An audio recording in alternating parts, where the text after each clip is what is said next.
नमस्कार। किसानों का धरना प्रदर्शन जारी है। दिल्ली की जो एंट्रीज़ है वहाँ पर किसान बैठे हुए हैं। आज बातचीत भी हुई, पहला दौर हुआ बातचीत का और अब 3 दिसंबर को दोबारा मिलने का फ़ैसला किया गया है। सरकार ने जो कहा वो आप न्यूज़ चैनल्स में सुन ही रहे हैं कि एक कमेटी बनाया जाए, पैनल बनाया जाए वगैरह वगैरह। दिक्कत यहाँ पर ये हो रही है कि एक बार फिर इतने महीने से चल रहा है, सरकार तब नहीं जागी थी। एक बार जब सर से पानी ऊपर जाने लगा तब जाकर सरकार जागी है। किसानों का गुस्सा वाजिब है, जायज़ है। किससे पूछकर ये 3 कानून बनाए गए थे, किसकी सलाह से? और जिनकी बेहतरी के लिए बनाए गए जैसा सरकार कह रही है, उनसे भी पूछा गया था क्या? विपक्ष से बात हुई थी क्या? ये पार्लियामेंट ने पास किए हैं क्या? किसी सेलेक्ट कमेटी को भेजे गए थे क्या? ये जितने भी स्टेक होल्डर्स हैं, 500 से ज़्यादा किसान संगठन हैं छोटे बड़े, उनसे बात हुई थी क्या? कोई विमर्श हुआ था क्या? बिल्कुल एक तरफा नोटबंदी की तरह, जीएसटी की तरह, लॉकडाउन की तरह ये भी लागू कर दिया गया। ऊपर से ये सिर्फ किसानों को प्रभावित नहीं करते, हमें भी प्रभावित करते हैं। ज़रा पीछे चलिए, थोड़ा सा पीछे चलिए। कुछ ही साल पहले तक जो हमारा पूरा हेल्थ इंफ्रास्ट्रक्चर था, एजुकेशन का इंफ्रास्ट्रक्चर था, वो जनता के लिए था। एक लोअर मिडिल क्लास के बच्चे या बच्ची के लिए मुमकिन था कि अगर उसमें मेधा है, अगर उसमें काबिलियत है, तो वो डॉक्टर बन सकता था। छोटा सा चंदा देकर, हर महीने कुछ 100 रुपये देकर वो डॉक्टर बन सकता था। बाकी का खर्चा जो है वो सरकार उठाती थी, यानी जनता उठाती थी। ये सरकारों का फैसला होता है कि जनता के लिए कहाँ कहाँ निवेश किया जाए, जनता का पैसा। तो ये कोई सब्सिडी उस ढंग की नहीं थी कि मतलब फिजूल में दिया जा रहा है। ये था कि सबको मौका मिल सके। क्यों? क्योंकि विषमताएं बहुत हैं, अमीरी और गरीबी के भेद बहुत ज़्यादा हैं यहाँ पर, ठीक है। लेकिन जैसे ही इसका निजीकरण हुआ, प्राइवेटाइजेशन हुआ, आज के दिन आपको करोड़ों रुपए देने पड़ते हैं एक मेडिकल कॉलेज में एडमिशन लेने के लिए। चाहे आप काबिलियत है आप में या नहीं है, करोड़ों रुपए देकर आप सीट ले भी सकते हैं। अब उससे क्या हुआ, एक और प्राइवेटाइजेशन शुरू हो गया कि आप लोन लीजिए बैंकों से, लोन लेकर पढ़ाई करिए, ठीक है। तीसरे, उसका असर क्या हुआ कि जो अस्पताल पहले जनता के लिए होते थे, प्राइवेट नहीं थे, अब उनका भी प्राइवेटाइजेशन शुरू हुआ। उससे एक और धंधा पैदा हो गया कि आप इंश्योरेंस लीजिए, हेल्थ इंश्योरेंस, क्योंकि बहुत महंगे होते हैं वो अस्पताल। अंदर जाते ही बिलिंग शुरू हो जाती है। अब जब अस्पताल महंगे हो गए, लोगों ने लोन लेना शुरू कर दिया, हेल्थ इंश्योरेंस शुरू कर दी। तालीम महंगी हो गई तो लोगों ने तालीम के लिए, शिक्षा के लिए लोन लेने शुरू कर दिए। बिल्कुल ये जियो का देख लीजिए कार्ड, ये जो पहले आपको मुफ्त कार्ड दिया, आपका आधार का डेटा ले लिया, उसके बाद अब देखिए कितना चार्ज कर रहे हैं। बिल्कुल यही डर है, और ये सिर्फ किसानों का नहीं, हम सब का डर है कि एक दफ़े बड़े प्लेयर बीच में आ गए तो धीरे धीरे ऐसा ही होगा। एक बहुत बड़ा उद्योगपति है, उसने तो पंजाब में पहले से ही ज़मीनें ले ली थी सिर्फ स्टोरेज करने के लिए। उसका होगा क्या, फैसला ये तय होगा, जो बोर्ड, कॉर्पोरेट बोर्ड का जो जो जो जो बोर्ड ऑफ डायरेक्टर्स है वो तय करेगा कि क्या उगाना है। आपको गेहूं की ज़रूरत है, लेकिन हो सकता है आपको सिर्फ मैदा मिले। उसके अलावा एक बहुत बड़ी इंडस्ट्री है जो खुदरा बाज़ार है, यहाँ पर $12 बिलियन का खुदरा बाज़ार है, जो रिटेल जैसे बोलते हैं, दुकानें, कियोस्क, मोहल्लों में जगह जगह। वहाँ पर सिर्फ उन्हीं कंपनियों का माल आएगा जो सीधा किसान से ख़रीद कर जिस मर्ज़ी भाव पर ख़रीदें, क्योंकि अब अनाज मंडी और एमएसपी का कॉन्सेप्ट जो है वो ख़तरे में है। मैं उस पर में आऊँगा बाद में। जिस भाव से ख़रीदें ये उनकी मर्ज़ी होगी, जो स्टैंडर्ड डिटर्मिन करे प्रोक्योरमेंट के उनकी मर्ज़ी होगी, और जो प्रोडक्ट बनाएं वो एग्री प्रोडक्ट्स जो हैं, बहुत बड़ी इंडस्ट्री है, वो भी उनके हाथ में चला जाए, मोनोपोली। कुछ साल पहले मुझे याद है एक बहुत विवाद हुआ था कि नेस्ले नाम की कंपनी ने बासमती चावल का वो पेटेंट ले लिया था और बिरयानी का पेटेंट भी ले लिया था, पुलाव का। तो उसके बाद खैर टैक्समती वगैरह नए नामों से सब कुछ आया। लेकिन ये जो एकाधिकार मोनोपोली कॉर्पोरेट की हो, किसान की खुद मुख्तारी कम होती है, खासकर छोटा और मझोला किसान जो है वो अपनी ही ज़मीन में मजदूर बन जाएगा। ये डर है, ठीक है। और हमें कंज्यूमर्स को वही खाने को मिलेगा, उन्हीं स्टोर से मिलेगा जो कॉर्पोरेट्स के बोर्ड ऑफ डायरेक्टर्स जो होते हैं वो तय करेंगे। अब रही एमएसपी की बात, सरकार का कहना है कि एमएसपी जारी है, चालू है, कोई परिवर्तन हुआ नहीं है। अगर जारी है, चालू है, तो उसको आप कानून का दर्जा क्यों नहीं देते हैं? बुराई क्या है इसमें? ये जो इतने सारे किसान आए हुए हैं और भी आ रहे हैं, ये मुद्दा सिर्फ एमएसपी तक सीमित नहीं है। अब ये मुद्दा ये है कि जो स्टेक होल्डर्स हैं उनसे बिना सलाह किए, ऑपोजिशन से बिना बातचीत किए, किसी से बिना मतलब अपने आप से ही एक तरफा फैसले थोप देना, ऑर्डिनेंस लाकर, ये गुस्सा उसके खिलाफ भी है और ये हम सब पर लगता है, हम सब पर लागू होता है। ये आज खैर पहली मीटिंग हुई है, वहाँ पर मुझे नहीं मालूम गृह मंत्री किस हैसियत से किसानों से कह रहे थे कि वो बुराड़ी चले जाएं। वो तो गृह मंत्री हैं, वो कृषि मंत्री तो है नहीं। मुझे नहीं मालूम रक्षा मंत्री राजनाथ सिंह किस हैसियत से इस मीटिंग को लीड करने वाले थे, वो भी नहीं आए इसमें। ना गृह मंत्री, ना राजनाथ सिंह, माने तीन जो टॉप के लोग हैं, प्रधान सेवक से शुरू होते हुए फिर अमित शाह और ये राजनाथ सिंह, ये तीन इसमें शामिल नहीं हैं। तीन वो मंत्री आए हैं, एक तो कृषि मंत्री जो पहले मीटिंग तय करके आए ही नहीं थे, इतना गुमान, इतना अहंकार था उनमें।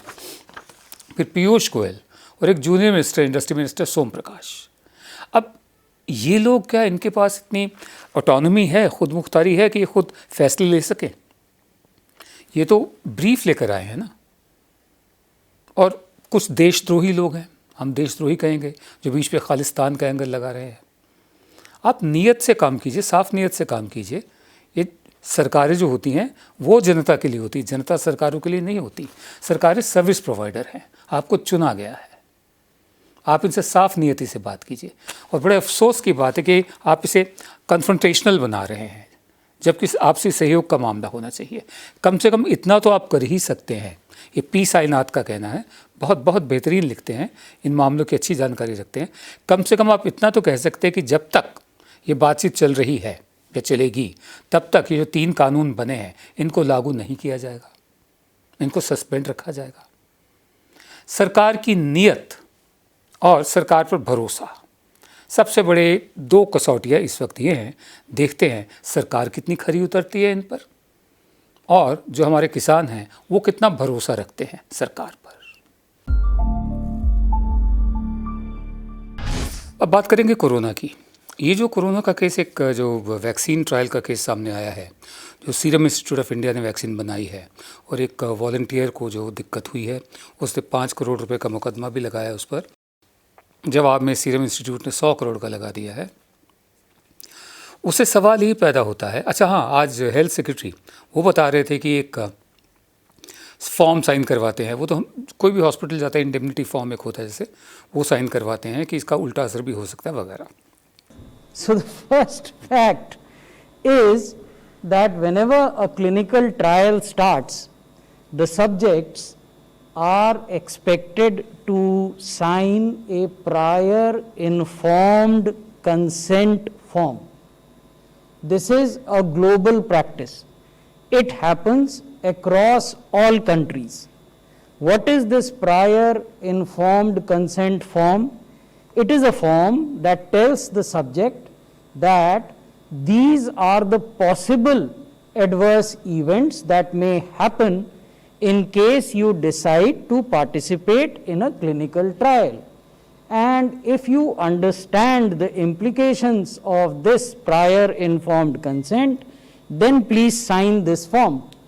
And without the signature of the subject, a subject cannot participate in a clinical trial. तो उनके कहने का मतलब ये था कि ये जो साहब थे वॉलंटियर, इनको मालूम था कि इसका कुछ और असर भी हो सकता है, इन्होंने अपनी मर्जी से करवाया। सवाल ये नहीं कि इन्होंने अपनी रजामंदी दी या नहीं दी, सवाल ये है कि इस वैक्सीन के लगने के बाद उनको कुछ हुआ, उसको ये कहकर जस्टिफाई नहीं किया जा सकता कि इन्होंने तो अपनी रजामंदी दे दी थी। भाई रजामंदी तो दे दी थी, वो कहाँ इनकार कर रहे हैं? वो तो कह रहे हैं कि वैक्सीन का असर हम पर ये हुआ है, अभी इसके ट्रायल रोक दिए जाएं। जैसे जैसे किसानों का मैंने जिक्र किया थोड़ी देर पहले, मुद्दा है एमएसपी और 3 कानून, और एक ऐसा भय, ऐसी आशंका कि मतलब जब कॉर्पोरेट सारे बड़े बड़े आ जाएंगे तो इनके हाथ से सब कुछ निकल जाएगा। अब उसको भटकाने की कोशिश की जा रही है कि इसमें खालिस्तान का एंगल भी है, इसमें वामपंथी भी हैं, इसमें कांग्रेसी भी हैं। मतलब एक बुनियादी जो एक ईमानदारी होती है कि भाई मुद्दा ये है, इस पर बात कीजिए आप। बहरहाल कोरोना को लेकर भी ऐसे ही हो रहा है। मेरे दोस्त है गिरीश मालवीय, उन्होंने संजय वर्मा के हवाले से कुछ लिखा है, उनका कहना है कि पंजाब के हज़ारों किसान 2 गज़ नहीं बमुश्किल 2 इंच की दूरी पर बैठे हैं एक दूसरे के साथ सटकर। हमें बताया गया कि भीड़ में कोरोना फैलता है। अगर ये सच है तो इतना बड़ा इकट्ठ, इस सच का एसिड टेस्ट होने वाला है। अब ये होगा या नहीं होगा इसका कोई एक्सप्लेनेशन आ ही जाएगा। कोरोना को लेकर हमारे डॉक्टर वैज्ञानिक रोज़ अपने बयान बदल रहे हैं। ऐसा लगता है जैसे किसी प्राइमरी स्कूल के बच्चे को एमए के इम्तहान का पर्चा पकड़ा दिया गया हो। हर रोज़ कोरोना को लेकर एक नई थ्योरी सामने आ जाती है। अब एक नया शब्द आया है, आर नंबर, यानी कोरोना वायरस का रिप्रोडक्टिव रेट, जो अब डॉक्टरों के मुताबिक उतना नहीं है जितना पहले बताया गया था। कोरोना के सामने हमारी डॉक्टर और वैज्ञानिक बिरादरी बचकानी साबित हो रही है। हाँ, और हमारे वैज्ञानिक उसका सामना तो दूर, उसका रूप रंग गुण धर्म तक ठीक से नहीं समझ पा रहे। कभी कहते हैं सरफेस कांटेक्ट से कोरोना वायरस फैलता है, कभी कहते हैं नहीं फैलता, कभी कहते हैं लॉकडाउन से कोरोना काबू में आता है, मगर पाकिस्तान में लॉकडाउन ना होने के बावजूद मौत की दर ज़्यादा नहीं है, जबकि उनका हेल्थ इंफ्रास्ट्रक्चर हमसे ज़्यादा तबाह है। सोशल डिस्टेंसिंग अगर ज़रूरी कदम है तो शादियों में, चुनावी रैलियों में, जो बिहार में अभी हुई, जो हैदराबाद में जुलूस निकाले गए, धरना आंदोलन में इकट्ठे हो रहे हज़ारों लोगों को एक साथ कोरोना हो जाना चाहिए था, जबकि कुछ एक कोई हो रहा है। जब हज़ारों लाखों मजदूर पैदल अपने गांव लौट रहे थे तब उन्हें रोकने की कोशिश इस बिना पर की गई कि वो गांव में कोरोना फैला देंगे, मगर ऐसा कुछ नहीं हुआ। बहरहाल इस वक्त जो हाल है वो ये है कि किसी को कुछ समझ में नहीं आ रहा, सिर्फ वही एहतियात बरतिए, हाथ धोते रहिए, मास्क पहने रहिए, सोशल डिस्टेंसिंग कीजिए। बाकी किसी के हाथ में कुछ नहीं है, किसी के काबू में कुछ नहीं है। और ये जो सीरम इंस्टीट्यूट ऑफ इंडिया और इसकी जो वैक्सीन है, इस पर एक बहुत बड़ा सवालिया निशान लग चुका है। हमें समझ में नहीं आ रहा कि एक प्राइवेट एंटरप्राइज जो है उसको बचाने के लिए हेल्थ सेक्रेटरी सामने क्यों आए, ये कहने के लिए कि एक इंडेमनिटी बॉन्ड साइन करवाया जाता है, रजामंदी ली जाती है। अरे भाई, ली भी गई हो रजामंदी, फिर रिपीट कर रहा हूँ, अगर रजामंदी ली भी गई हो और उससे वो इनकार भी ना कर रहे हो, हकीकत तो ये है ना कि उस वैक्सीन का असर हुआ है। सीरम इंस्टीट्यूट वाले कह रहे हैं कि उस वैक्सीन का असर वैक्सीन की वजह से नहीं हुआ, उनको पहले ही आगाह कर दिया गया था। ये लोग कह रहे हैं कि सीधा साधा वैक्सीन की वजह से हुआ है। सवालों के दायरे में तो आ गई है ना बात, तो हड़बड़ी ना करें, जल्दी ना करें, जहाँ इतना इंतज़ार किया है और कर लें। मुनाफाखोरी ही दुनिया का अंत नहीं होती, जीवन का ध्येय नहीं होती कि एक दफ़े हाँ मिल जाए, यस मिल जाए और फिर लाखों की तादाद में बना के हम रख देंगे इसको। थोड़ा सब्र भी रखिए, अच्छा होता है।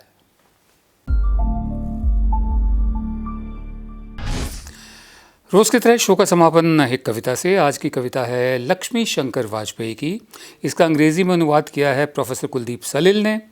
जो विधा है, ये जो छंद है, इसको क्वार्ट्रेन बोलते हैं अंग्रेज़ी में, और हिंदी में मुक्तक बोलते हैं। तो सलिल साहब का तर्जुमा है, उसके बाद मैं असली कविता सुनाऊंगा। छोटी सी कविता सुनिए। We convert the curses into blessings. आपदा में अवसर का सही उदाहरण ये है। We convert the curses into blessings, we convert the curses to into blessings and give the sorrows a joyous profile. We convert the curses too into blessings and give the sorrows a joyous profile. Only the wretched ones cry in life, while we turn the tears almost into smile. Only the wretched ones cry in life, while we turn the tears also into smile. Those who bear the pain and a crop of joys provide, and tread the paths where dangers reside. Those who have others' welfare dear to their heart, those who have others' welfare dear to their heart, even a handful of such people turn the world's tide. Even a handful of such people turn the world's tide. जो original है हिंदी में वो इस तरह है। असली आपदा में अवसर ये है। हम तो अभिशापों से वरदान जुटा लेते हैं, हम तो अभिशापों से वरदान जुटा लेते हैं, गम से खुशियों का सामान जुटा लेते हैं। वो जो मनहूस हैं रो रो के वो जीते होंगे, वो जो मनहूस हैं रो रो के वो जीते होंगे। हम तो आंसू से भी मुस्कान जुटा लेते हैं। क्या बात है, हम तो आंसू से भी मुस्कान जुटा लेते हैं। दर्द खुद झेल के खुशियों की फसल देते हैं, दर्द खुद झेल के खुशियों की फसल देते हैं। जिनमें ख़तरे हों उन्हीं राहों पे चल देते हैं, जिनमें खतरे हों उन्हीं राहों पे चल देते हैं, जिनकी सोचों में है औरों की भलाई हर पल। जिनकी सोचों में है औरों की भलाई हर पल, ऐसे कुछ लोग ही दुनिया को बदल देते हैं। एक दफा फिर पढ़ता हूँ। जिनकी सोचों में है औरों की भलाई हर पल, ऐसे कुछ लोग ही दुनिया को बदल देते हैं। नमस्कार।